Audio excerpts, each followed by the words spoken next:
A partir de agora, na Rádio da Família. Abre, Senhor, os meus olhos com o seu poder. Caminhando com Jesus. Acredite, se Deus é por nós, quem será contra nós?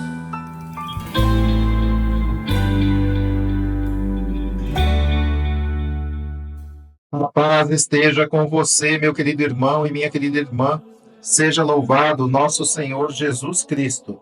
Para sempre seja louvado. Vamos caminhar com Jesus em nome do Pai, do Filho e do Espírito Santo. Amém.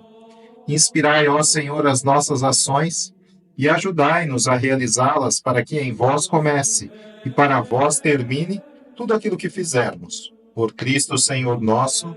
Amém. Santíssima Virgem Maria, Mãe de Deus, rogai por nós.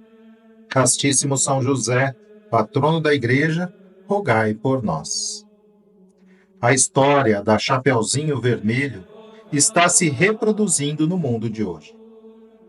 Vamos aprender com o Padre Léo.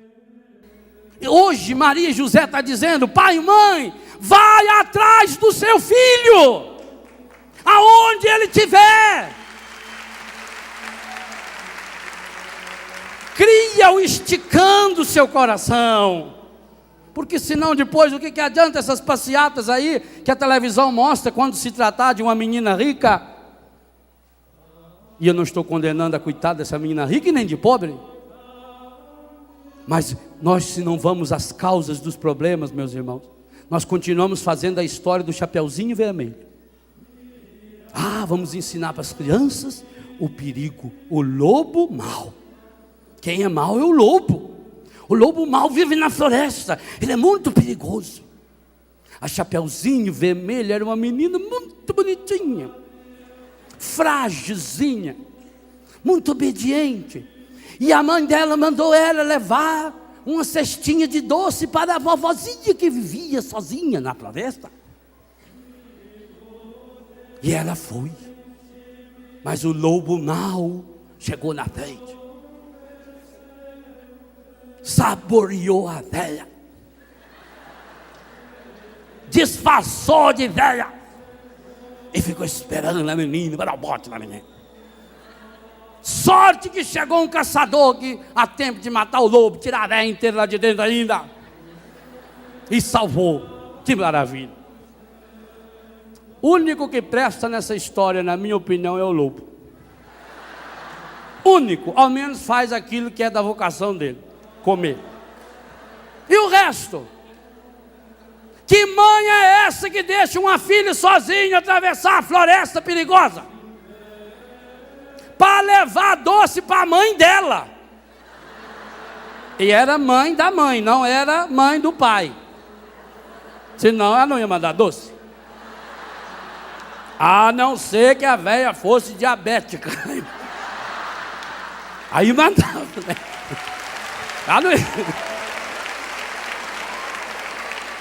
Ela não ia mandar doce para a sogra, só se fosse diabética. Trouxe para a senhora.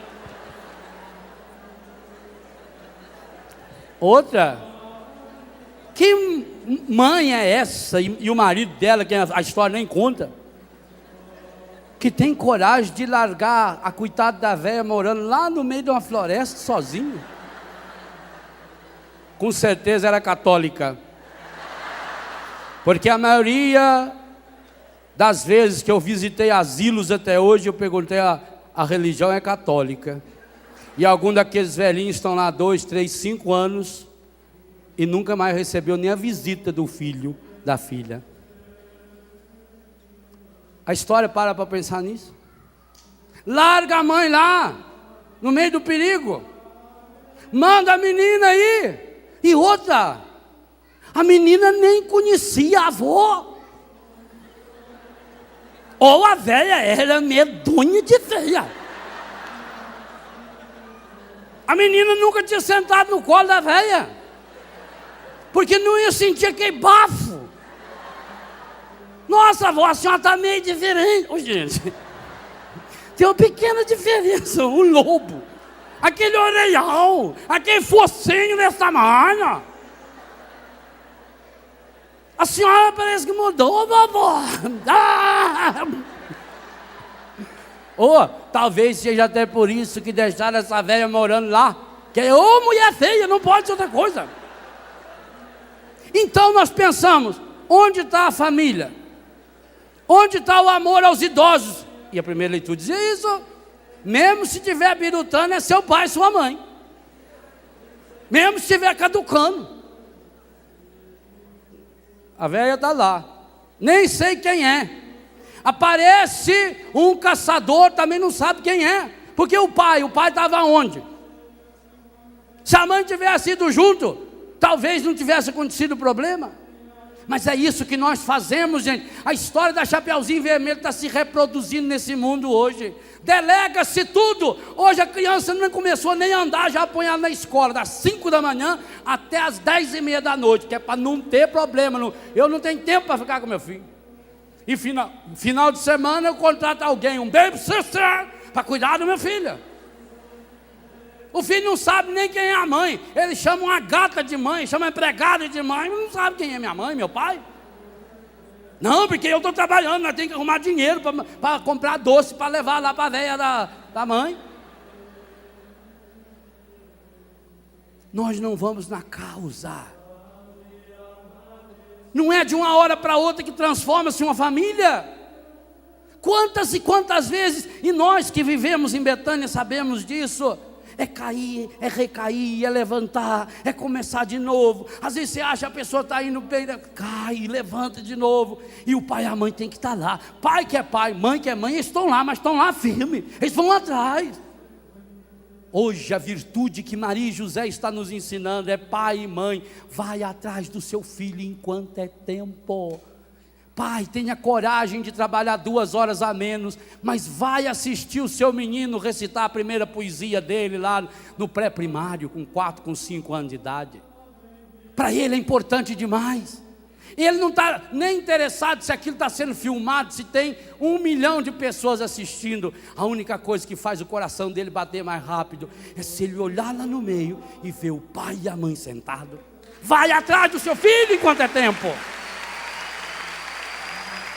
Cultiva, cultiva. Virtude se cultiva, amor se cultiva, é cheiro, é cheiro. Chapeuzinho Vermelho não sabia o cheiro que tinha sua avó. E quantos filhos e filhas hoje não sabem o cheiro que tem o pai e a mãe? Porque não chega perto, porque é uma vida longe, quebrada. Cada um mora numa floresta, cada um correndo atrás do seu lobo. Cada um preocupado em carregar o seu manojinho de docinho.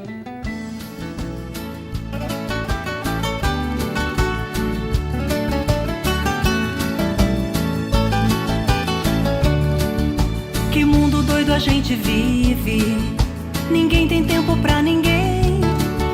Esquecem que o mais importante é o tempo que a gente tem. Tenha tempo pra sua família.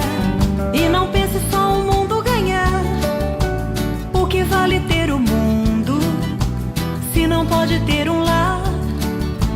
O que vale ter um mundo se não pode ter um lar? O dinheiro compra uma casa, mas um lar ele não compra não. O dinheiro compra os amigos, mas a amizade ele não compra não. Pode até comprar a companhia, mas não pode comprar o amor.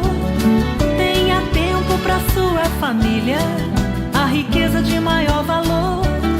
Pode até comprar a companhia, mas não pode comprar o amor.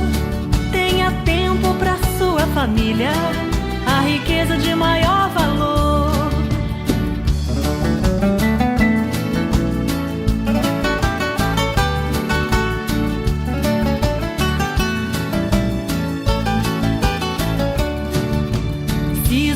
Internet, com amigos virtuais, e não vê que em sua casa é que estão os amigos reais.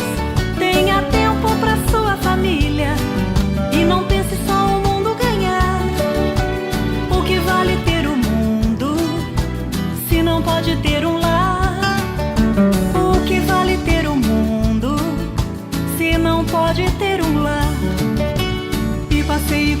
filho. Pegue firme em sua mão, olhe dentro dos seus olhos, converse com o coração. Tenha tempo pra sua família e não pense só o mundo ganhar. O que vale ter um mundo se não pode ter um lar? O que vale ter um mundo se não pode ter um lar?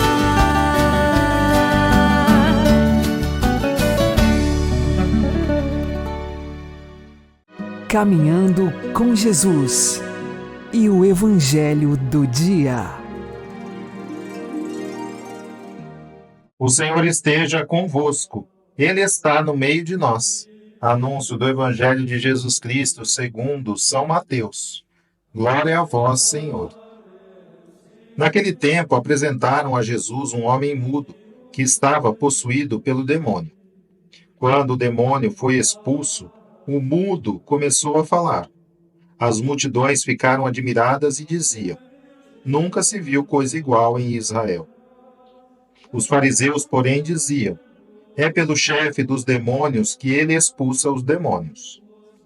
Jesus percorria todas as cidades e povoados, ensinando em suas sinagogas, pregando o evangelho do reino e curando todo tipo de doença e enfermidade. Vendo Jesus as multidões, compadeceu-se delas, porque estavam cansadas e abatidas, como ovelhas que não têm pastor. Então disse a seus discípulos: a messe é grande, mas os trabalhadores são poucos. Pedi, pois, ao dono da messe que envie trabalhadores para a sua colheita.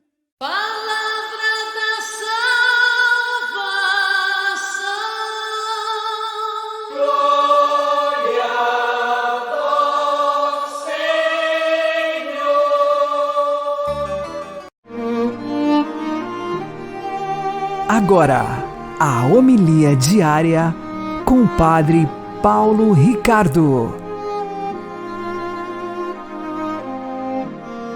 Meus queridos irmãos e irmãs, no Evangelho de hoje nós lemos os últimos versículos do capítulo 9 e digo isso porque é um contexto interessante e importante. No capítulo 10, Jesus irá escolher os 12 apóstolos e depois dar instruções para estes seus ministros, os 12 apóstolos.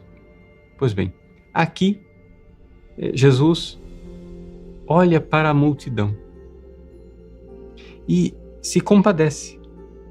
Jesus percorria todas as cidades e povoados, ensinando em suas sinagogas, pregando o evangelho do reino e curando todo tipo de doença e enfermidade, e vendo as multidões. Ou seja, essa peregrinação de Jesus, de ir de cidade em cidade, etc. Mas Jesus não somente passava por ali. O olhar de Cristo, vendo as multidões. Jesus compadeceu-se delas, porque estavam cansadas e abatidas como ovelhas que não têm pastor. Por que isto? No Antigo Testamento, Deus tinha providenciado pastores para Israel, ou seja, para o povo de Deus, para protegê-los, assim como Deus providenciou Davi, o rei pastor, que enfrentava os leões para defender o rebanho, e enfrentou Golias para defender o povo. Pois bem, Deus providenciou pastores que dessem a vida para defender o povo. E, no entanto, estes mesmos pastores foram deixando de lado suas funções. De tal forma que, quando chegou a época dos profetas, nós vemos nos livros proféticos, sobretudo em Ezequiel, uma lamentação de Deus sobre os pastores de Israel, que ao invés de cuidar da ovelha, delas se aproveitam. O povo aqui é como ovelha sem pastor. Por quê? Porque o povo está sendo devorado pelo demônio e os pastores de Israel nada fazem. É importante nós recordarmos que o Evangelho de hoje inicia com a cena em que Jesus expulsa o demônio de um endemoniado e os pastores de Israel, ao verem Jesus proteger a ovelha do demônio, ao invés de louvarem a Deus, aplaudirem, apoiarem Jesus, o condenam e dizem: é pelo chefe dos demônios que ele expulsa os demônios. Veja que coisa tremenda. O povo sendo dilacerado pelo inimigo, Satanás, e os pastores de braços cruzados. Quando chega finalmente o verdadeiro pastor, o pastor enviado por Deus, o Messias, em vez de acolhê-lo, acusa. Diante dessas acusações dos fariseus, Jesus reage. Mas não reage com ódio contra os fariseus, reage por sua grande compaixão, olhando para o povo, olhando para a situação. Se compadece. São como ovelhas sem pastor. E então, Jesus, que reza pelo seu povo, pede operários para a messe, pede novos pastores. O Evangelho de São Mateus não é tão explícito com relação a isso, mas o Evangelho de Lucas diz que Jesus, antes de escolher os 12 apóstolos, passou a noite em oração. Jesus quer que nós participemos dessa sua oração pelas vocações.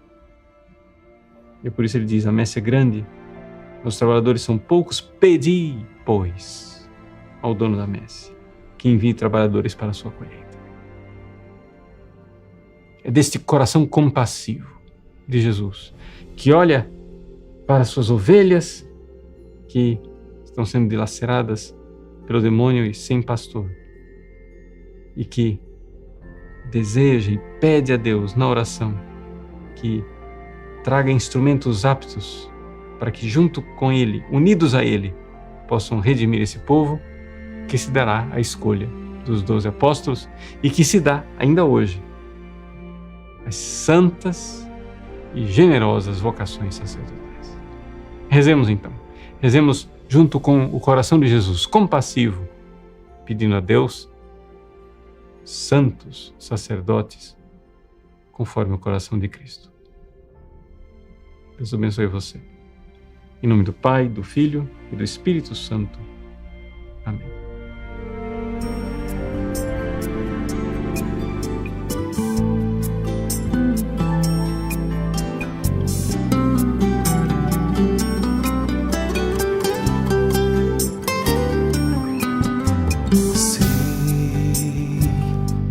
Misericórdia, teu amor por mim, porque sou tão fraco para então seguir.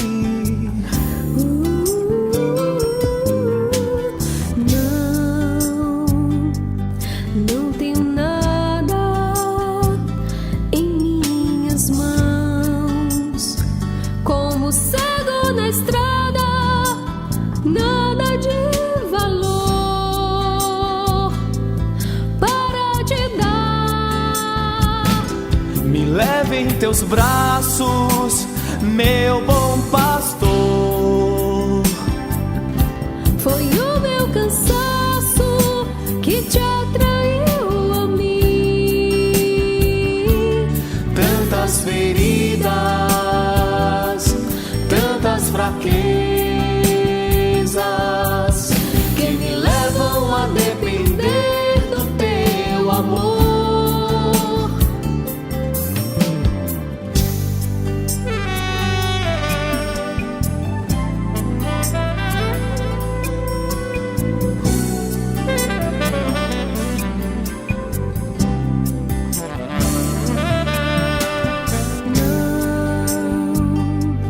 Não tenho nada Em minhas mãos, como cego na estrada, nada de valor para te dar.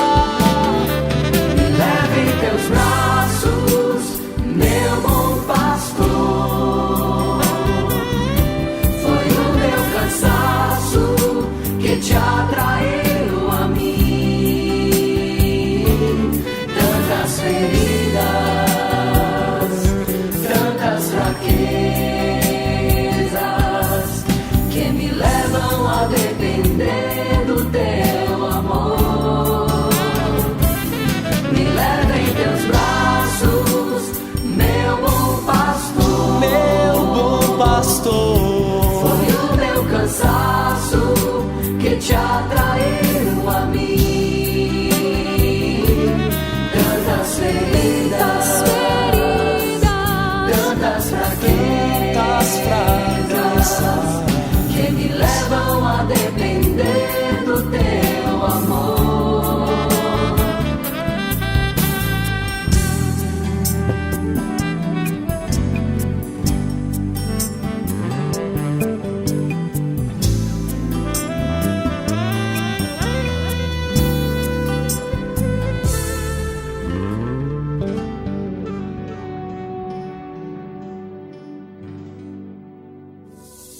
Agora você ouve o Catecismo da Igreja Católica. A salvaguarda da paz. Evitar a guerra. Números 2309 a 2311. É preciso considerar com rigor as condições estritas de uma legítima defesa pela força militar.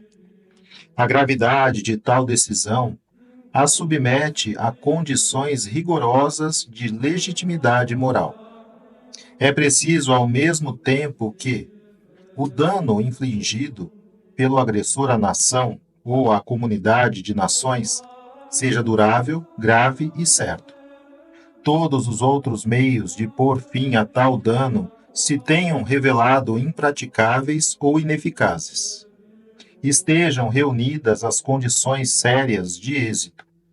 O emprego das armas não acarrete males e desordens mais graves do que o mal a eliminar. O poderio dos meios modernos de destruição pesa muito na avaliação desta condição. Estes são os elementos tradicionais enumerados na chamada doutrina da guerra justa. A avaliação dessas condições de legitimidade moral cabe ao juízo prudencial daqueles que estão encarregados do bem comum. Os poderes públicos tomarão as justas providências com relação ao caso daqueles que se dedicam ao serviço da pátria na vida militar, isto é, estão a serviço da segurança e da liberdade dos povos.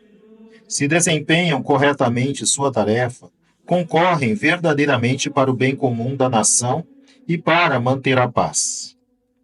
Os poderes públicos devem prever equitativamente o caso daqueles que recusam o emprego das armas por motivos de consciência, mas que continuam obrigados a servir sob outra forma à comunidade humana.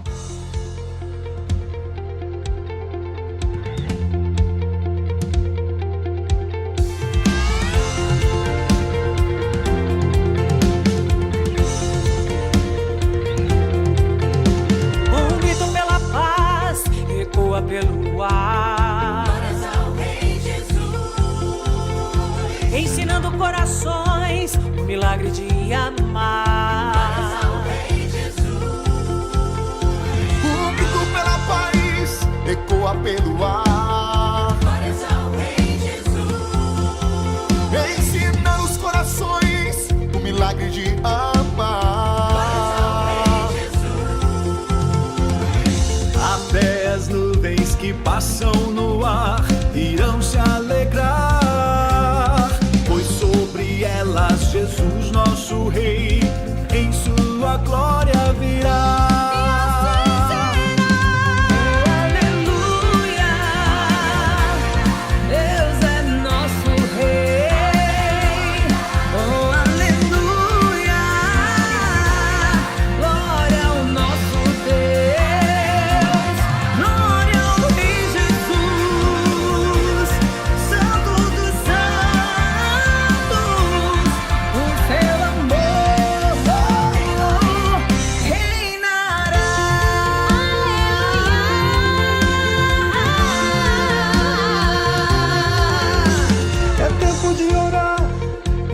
Vamos dar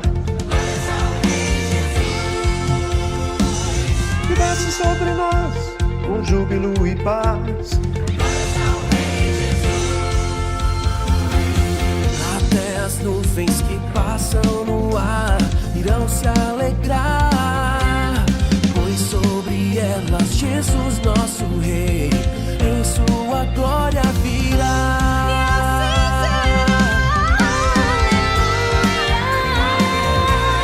Deus é nosso Rei, oh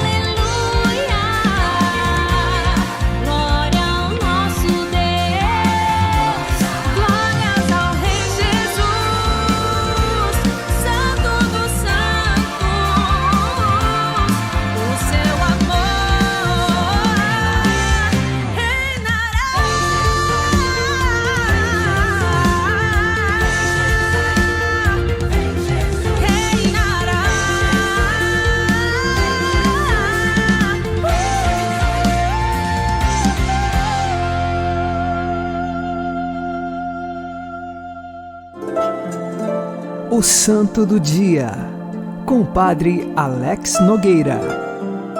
Neste dia 8 de julho, nós celebramos São Procópio, de Cesareia da Palestina. Este que foi mártir, entregou a sua vida pela fé. Na perseguição de Diocleciano, no ano de 306, sob o juiz Fabiano, eis que São Procópio deu testemunho da verdade e da fé. Foi-lhe colocado a possibilidade de oferecer sacrifícios aos falsos deuses, porém São Procópio permaneceu fiel. Eles colocaram carvões acesos na mão de São Procópio, para que ele pudesse então, com incenso, jogar em oferendas aos falsos deuses. Porém, ele permaneceu forte. Mesmo com as queimaduras nas mãos, não quis oferecer aquele incenso com carvão aos deuses. E diante disso, deu uma manifestação profunda de que Cristo era o seu Senhor. Ele até citou Homero, da literatura antiga, dizendo que não é bom ter muitos governantes, mas apenas um rei, um chefe, um senhor. E o rei e chefe de São Procópio era Jesus Cristo.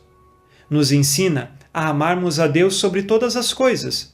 Nos ensina a ter Jesus como nosso único Rei e Senhor da nossa vida e não desanimar, não importa quais sejam as tribulações. Que São Procópio interceda por nós, pelas nossas intenções, por aquelas que você traz no seu coração, mas de maneira especial que saibamos perseverar até o fim na fé que recebemos da Igreja e nela sinceramente professamos. Rezemos com você e por você.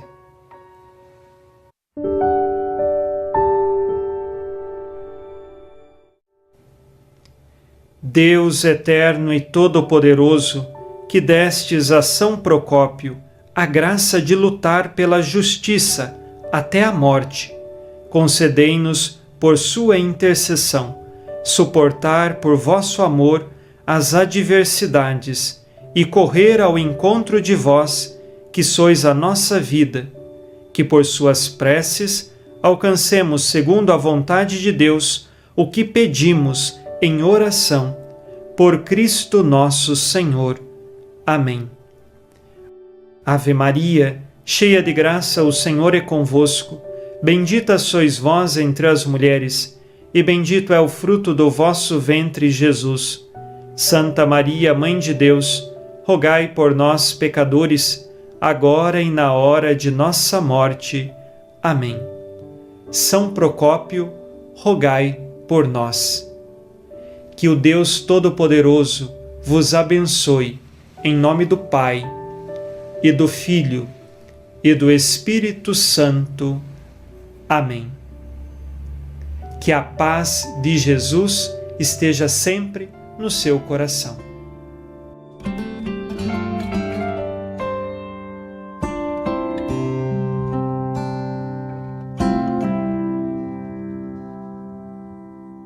Vem, Senhor Jesus, o coração já bate forte ao te ver. A tua graça hoje eu quero receber. Sem a bênção do Senhor, não sei viver. Vem, Senhor Jesus, olhar o povo ao teu redor me faz lembrar a multidão lá no caminho a te esperar.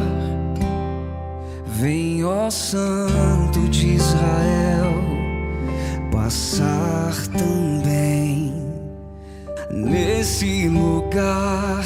É o Rei, à nossa frente está. É feliz quem o adorar. É Jesus aqui, tão perto, se deixe encontrar diante do Rei dos Reis. Todo joelho se dobrará.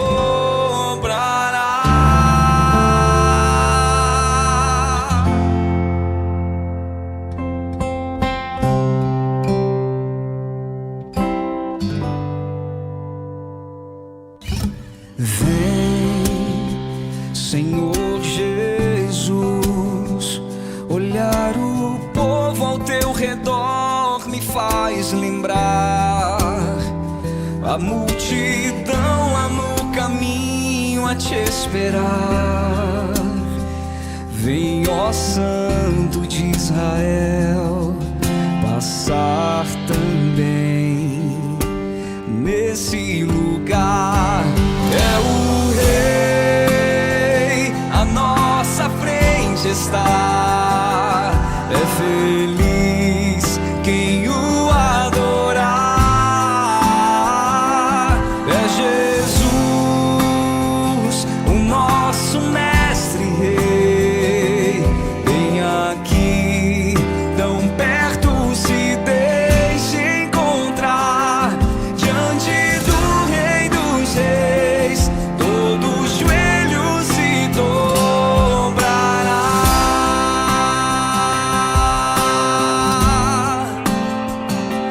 Diante do Rei dos Reis, todo joelho se dobrará.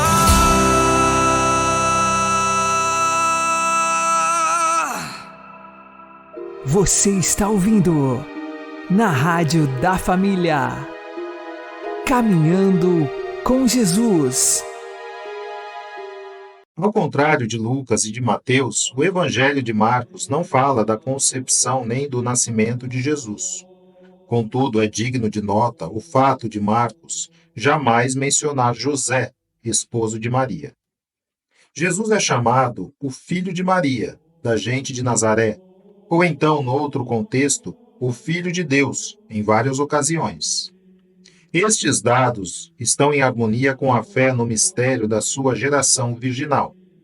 Tal verdade, segundo uma recente descoberta exegética, estaria explicitamente contida também no versículo 13 do prólogo do Evangelho de João, que algumas autorizadas vozes antigas, por exemplo, Irineu e Tertuliano, apresentam não na sua forma plural usual, mas no singular. Ele, que não do sangue nem da vontade da carne, nem do querer do homem, mas de Deus foi gerado. Esta versão no singular faria do prólogo joanino uma das maiores afirmações da geração virginal de Jesus, inserida no contexto do mistério da encarnação. A afirmação paradoxal de Paulo, ao chegar à plenitude dos tempos, Deus enviou seu Filho, nascido de mulher, para que recebêssemos a adoção de filhos, abre o caminho ao interrogativo acerca da personalidade desse filho e, portanto, acerca do seu nascimento virginal.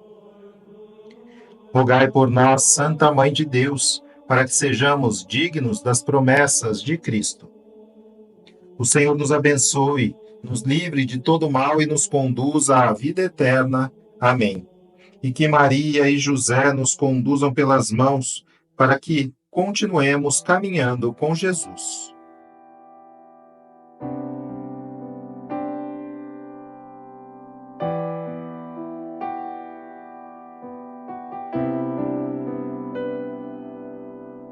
Quanta dor existe em teu peito, pela espada que transpassará o coração.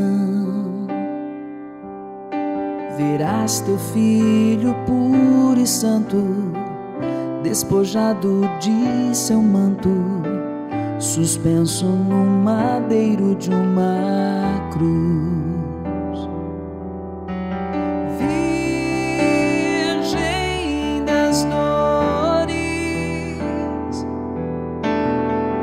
tua dor é nossa luz.